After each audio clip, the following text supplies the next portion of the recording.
ನಮ್ಮ ಕ್ಷೇತ್ರದ ಬೆಮ್ಮಕಡ ಗ್ರಾಮದ ನಿವಾಸಿ ವೆಂಕಟೇಶ್ರವರು ಏನು ಸ್ವರ್ಗವಾಸ ಆಗಿದ್ದಾರೆ. ಇದು ತೀವ್ರವಾಗಿ ಖಂಡಿಸ್ತೀನಿ. ಇಂಥ ಅನಾಹುತಗಳು ಬೀದರ್ದಾಗ ಎಂದೂ ಆಗಿಲ್ಲ. ಹಿಸ್ಟ್ರಿದ ಮೊದಲ ಬಾರಿಗೆ ಈ ಥರ ಅನಾಹುತ ಆಗಿದೆ. ಯಾರೇ ಕಲ್ಪಿಸಿರಲಿ ಆದಷ್ಟು ಬೇಗ ಜಿಲ್ಲಾ ಪೊಲೀಸ್ ವರಿಷ್ಠಾಧಿಕಾರಿಗಳು, ಜಿಲ್ಲಾ ಪೊಲೀಸರು ಪತ್ತೆ ಹಚ್ಚಿ ಆದಷ್ಟು ಬೇಗ ಅವ್ರಿಗೆ ಶಿಕ್ಷೆ ಗುರಿ ಮಾಡಬೇಕು.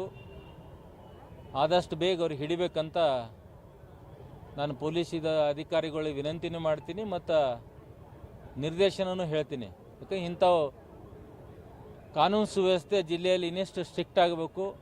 ಇಂಥವು ಘಟನೆಗಳು ಮತ್ತೆ ಮರುಕಳಿಸ್ಬಾರ್ದಂತ ನಾನು ಹೇಳೋಕ್ಕೆ ಇಚ್ಛಪಡ್ತೀನಿ. ಯಾಕಂದರೆ ಇಂಥ ಆಗೋದ್ರಲ್ಲಿ ಜನರಲ್ಲಿ ಒಂದು ಭಯ ಮೂಡ್ತದೆ, ಜನರಲ್ಲಿ ಒಂದು ಆತ್ಮವಿಶ್ವಾಸ ಸರ್ಕಾರ ಮೇಲೆ ಹೋಗ್ತದೆ.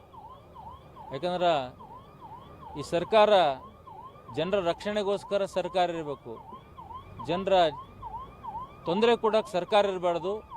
ಇಂಥವೆಂದು ಮತ್ತೆ ಮರುಕಳಿಸ್ಬಾರ್ದಂತ ನಾನು ಹೇಳಕ್ಕೆ ಇಚ್ಛಪಡ್ತೀನಿ. ಸರ್, ಇಂಥ ಘಟನೆಗಳು ಮೊದಲು ಉತ್ತರ ಪ್ರದೇಶ, ಬಿಹಾರದಲ್ಲಿ ಆಗ್ತದೆ ಅಂತ ಕೇಳ್ತಿದ್ವಿ, ನೋಡ್ತಿದ್ವಿ. ಆದರೆ ಬೀದರ್ನಲ್ಲಿ ಈ ಥರ ಆಗಿದೆ. ನಾವು ಚಿಕ್ಕವನು ಹಿಡಿದು ಇಷ್ಟು ವರ್ಷ